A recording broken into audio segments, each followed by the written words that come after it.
aku bisa jadi punya experience baru, punya pengalaman baru, aku bisa mimpin yang tadinya aku bukan siapa-siapa, aku jadi ketua MPK.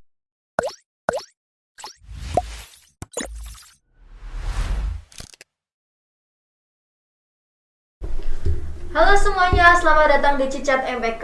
Sebelumnya perkenalkan, namaku Adele dari kelas 10 IPS 4. Di sebelah sini ada partnerku. Aku Devaldora Sendria dari kelas 11 MIPA 3. Dan di depan sini ada bintang tamu yang juga gak kalah istimewa. Halo, kenalin nama aku Febriana Setiawati, aku dari kelas 12 MIPA 1. Aku Maulana Dharma Susena dari kelas 12 MIPA 4. Oke, gimana kabarnya? Alhamdulillah Alhamdulillah baik. Hari ini tuh kan Smart Chef itu kan bagi-bagi rapot. Gimana hasil rapotnya? Alhamdulillah baik juga. Sip. Oke, kita lanjut aja ke pertanyaan pertama. Pasti kan MPK itu kan baru ya di Smart Chef ya, tahun 2020 kemarin baru dibentuk kan. Orang-orang pasti banyak kayak bingung apa itu MPK. Mungkin bisa dijelasin Mbak Febri apa itu MPK? Oh iya, jadi MPK tuh sebenarnya udah ada dari dulu deh. Jadi Iya. MPK itu sebenarnya udah ada dari awal-awal, tapi baru terstruktur itu sekarang. Jadi MPK itu kalau simpelnya sih artinya Majelis Perwakilan Kelas, di mana organisasi ini dibentuk dan isinya itu dari perwakilan-perwakilan kelas yang ada di SMA Negeri 7 Semarang. Mungkin Kak Sena mau nambahin? Oh, jadi kalau MPK diibaratkan sebuah negara itu MPK adalah lembaga legislatif. Ya, kayak DPR contohnya. Seperti itu. Oke, lanjut aja ke pertanyaan kedua. Lanjut ke pertanyaan berikutnya. Apa sih tugas dari MPK itu?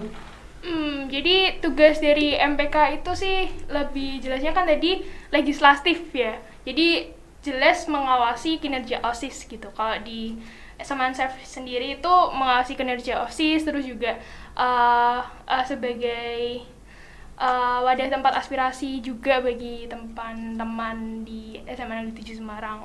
Ya, lebih tepatnya menyalurkan aspirasi ya. Jadi MPK itu jadi jembatan antara siswa dan sekolah untuk penyaluran aspirasi. Oke. Untuk perbedaan OSIS dan MPK sendiri itu apa? Yang jelas beda ya OSIS sama MPK. Kalau dianalogikan tadi kayak sebuah negara, si MPK itu kayak jadi lembaga legislatifnya. Nah, kalau OSIS itu jadi lembaga eksekutifnya. Jadi jelas berbeda banget. Kalau MPK itu lebih ke ranahnya ke siswa ya kan. Kita masanya tuh banyak banget dari kelas 10, 11, 12 itu ranahnya MPK, di mana nanti aspirasi-aspirasi itu kita bahas bareng sama OSIS, terus kita juga kemukakan ke sekolah. Itu sih kalau bedanya gitu. Oke. Untuk pertanyaan selanjutnya? Kalau di setiap organisasi itu kan pasti memiliki sebuah struktur ya. Kalau strukturnya dari MPK sendiri itu gimana? Kalau strukturalnya tuh jelas ya, pasti ada paling atas itu kepala sekolah dan jajarannya sampai pembina dan yang lain-lain. Terus kita juga ada ketua, ada wakil, ada sekretaris 1 dan 2, ada bendara 1 dan 2, serta ada komisi A, B, dan C, serta D yang memiliki fungsi tertentu gitu, fungsi sendiri-sendiri masing-masing gitu. Oke. Kalau kegiatan MPK di Semanchef itu apa aja? Oh, jadi kegiatan MPK di Semanchef itu banyak ya. Yang pasti kegiatan utamanya itu mengawasi kinerja OSIS kan salah satu dari tugasnya itu. Nah, terus juga penyaluran aspirasi siswa itu jadi salah satu kegiatan MPK. Nah, di MPK itu juga ada proker-proker lah istilahnya. Itu mungkin Mbak Febri bisa dijelaskan proker-prokernya? Iya, prokernya tuh kita juga gimana ya, SMA Negeri 7 ini kan mau jadi kita udah punya planning untuk SMA Negeri 7 menjadi Adiwiyata Mandiri, sekolah Adiwiyata Mandiri, sedangkan kita juga udah mendapatkan gelar Adiwiyata Nasional. Jadi untuk menunjang kita jadi sekolah Adiwiyata Mandiri, kita juga memberikan proker-proker yang berbau lingkungan hidup gitu. Kita berbau lingkungan hidup mungkin seperti proker yang tentang hari sampah atau hari air. Kita juga mempunyai proker-proker seperti itu. Oh gitu. Oke, untuk pertanyaan selanjutnya bisa. Kalau MPK sendiri itu cara pengurusnya sendiri itu gimana cara menjadi pengurusnya? Oke, jadi ini aku sedikit cerita aja ya. Jadi dulu waktu angkatanku itu untuk pengurus MPK itu diambil dari perwakilan kelas, utamanya ketua kelasnya yang diambil. Jadi belum ada sistem kayak seleksi, sistem gugur, seleksi alam gitu belum ada. Nah, sekarang di MPK yang baru, yang revolusioner, kita sudah ada seleksi, sudah ada program yang istilahnya terprogram. Jadi kita itu ada seleksi dan ada tahapan-tahapan lainnya yang mungkin bisa dijelaskan sama Kak Febri. Iya, jadi kalau misalnya sistem dari perekrutan dari pengurus MPK itu jelas banyak ya, terstruktur dari mulai rapat pengurusnya gimana, kepanitiaannya dibentuk, terus kita juga musain nyari pengurus yang benar-benar minat dan juga memiliki potensi untuk jadi untuk jadi pengurus MPK gitu. Jadi kita juga ada tes wawancara, ada tes IPTEK, terus juga ada tes tertulisnya juga tentang organisasi dan sekolahnya. Masa pengurus MPK nggak tahu sekolahnya kayak gimana, kan nggak mungkin kan ya. Terus jadi kita juga ada tes mental juga sih. Sebenarnya kalau mental di organisasi itu harus benar-benar kuat, soalnya kan kita ditimpa terus sama event-event, kita nyampe malam ngurus proposal dan yang lain-lain, itu benar-benar harus banget sih gitu. Nah, oke, untuk pertanyaan selanjutnya itu kan orang-orang kalau misalkan mau masuk organisasi pasti kan mikir-mikir lagi kan, emang apa sih kelebihannya kayak gitu. Mungkin Kak Febri atau Kak Sena bisa jelasin sedikit kelebihan dari ikut organisasi MPK? Ini jelasnya organisasi semuanya ya, bukan MPK doang. Jadi organisasi semuanya tuh jelas nambah relasi sih. Yang tadinya aku nggak kenal Adil nih, aku jadi kenal. Terus aku maksudnya nggak ada relasi dari sekolah lain, aku bisa jadi tahu karena organisasi. Terus juga kita lebih bisa berbaur sama teman-teman. Terus juga dampak positifnya juga kita lebih punya kegiatan-kegiatan yang positif sih, itu menurut aku. Kalau dari aku ya, dampaknya itu keuntungannya lah kita masuk organisasi itu yang pertama, yang pastilah dikenal guru. Nah, kalau dikenal guru kan kalian tahu sendiri lah ya. Untuk nilai itu bisa istilahnya gampang lah. Kalau seumpama kita nanggung nih nggak tuntas tipis-tipis 74 atau berapa lah. Kalau kita dikenal guru kan bisalah terkatrol jadi 80 atau berapa. Jadi negosiasi nilainya itu gampang. Banyak ya kelebihannya berarti ya. Iya. Oke, lanjut ke pertanyaan selanjutnya. Kalau Kak Febri dulu kan pernah menjabat jadi ketua MPK, kalau Sena dulu kan pernah menjabat jadi sekretaris. Nah, itu suka dukanya tuh apa?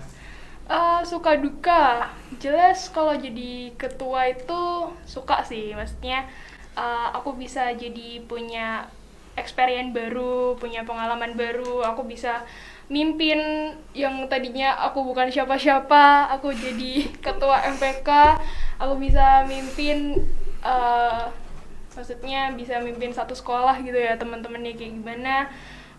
Suka duka sih pasti ada suka ada dukanya. Kalau dukanya kayaknya mending nggak usah diomongin kan ya, kan duka itu buat pengalaman aja. Kalau sukanya pasti banyak banget sih, bisa kenal sama kalian, bisa sama teman-teman, terus juga kenal juga sama guru dan yang lain, itu enak sih menurut aku. Kalau aku suka dukanya jadi sekretaris tuh ya, yang pertama aku kan laki-laki ya, kan mindset orang Indonesia itu kan kalau sekretaris itu mesti perempuan.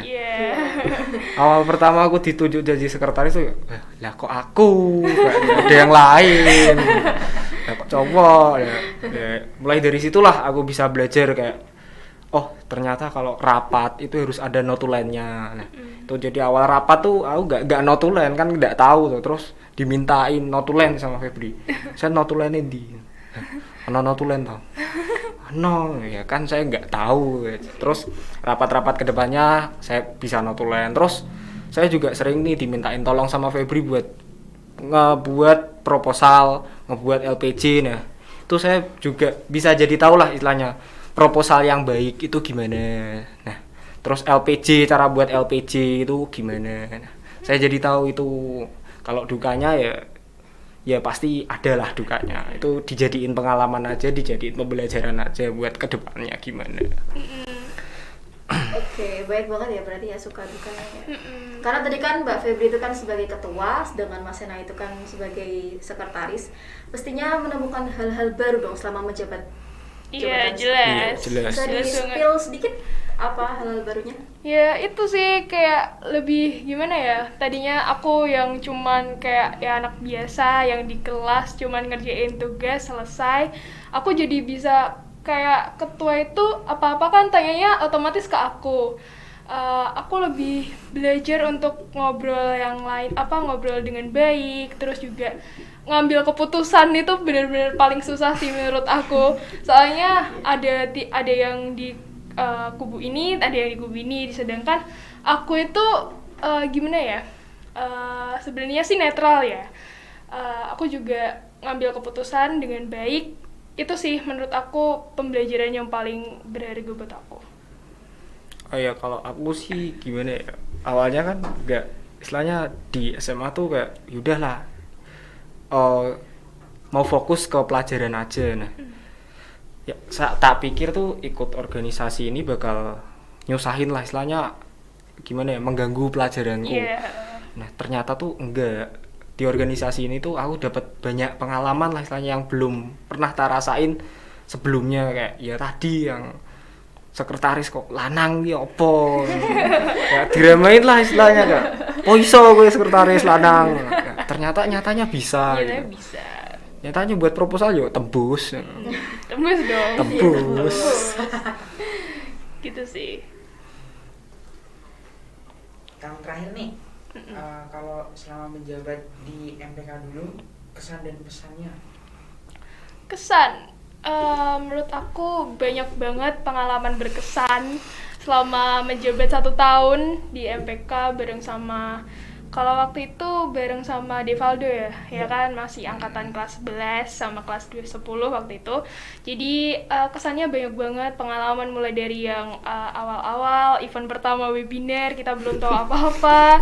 Terus juga ada event juga ada kita mulai kumpul bareng dan mulai klop bareng itu waktu Ramadan ya kalau nggak salah. Iya, Ramadan itu bener-bener aku ngerasa kalau kita tuh bener-bener ya udah gitu organisasi dengan keklopan kita tuh baru ngerasa klop itu di situ. Feel-nya tuh dapet feelnya di situ. Kesannya, kalau pesannya ya semoga di MPK tahun 2022 lebih baik lagi, lebih banyak event yang bermanfaat lagi. Kolom aspirasinya jangan lupa dibuka.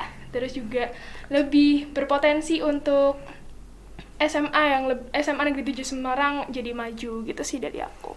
Oh kalau dari aku ya kesannya itu yang pasti banyak. Ya suka, ya duka, ya sedih, ya senang tuh pasti ada. Kalau aku nggak mau cerita banyak-banyak soal kesan ya, aku lebih ke pesan aja. Pesanku buat adik-adik MPK, jadikanlah MPK SMA Negeri 7 Semarang ini sebagai MPK yang layaknya MPK. Maksudnya gimana? Jadi tugas dan fungsinya itu benar-benar dijalanin, benar-benar diterapin. Juga ya pesan dari aku yang lainnya, jangan sok keras. Iya. Ya kan stigma orang luar kan kalau ngelihat anak-anak organisasi kan keras di dalam, kertas di luar. Iya, betul. Nah itu nggak usah lah. Kalau kalian tuh gaya istilahnya di dalam sekolah ya. Kalau ada perintah dari atasan ya kerjain gitu. Nggak usah mentang-mentang kalian punya jabatan di sekolah itu jangan pakai seenaknya sendiri. Kan kalian juga contoh. Nah, contoh itu harus mendapatkan simpati dari yang dicontohi. Lah gimana kalian mau dapat simpati kalau kalian aja semena-mena terus menggunakan ya istilahnya jabatan kalian untuk keuntungan kalian sendiri. Ya, kalau aku sih gitu aja. Aku juga mau nambahin ya, sebagai organisasi juga kita itu kan kita udah sebagai contoh gitu kan, sebagai contoh. Jadi kita harus mencontohkan yang baik gitu sih. Makasih buat pengalamannya ngobrol sama Kak Febri dan Mas Sena. Sekian podcast kali ini. Jangan lupa like, komen, dan subscribe channel ini. Dan jangan lupa follow IG MPK @MPK Semansafe untuk informasi selanjutnya. Terima kasih. Terima kasih. Sekian, terima kasih. Wassalam.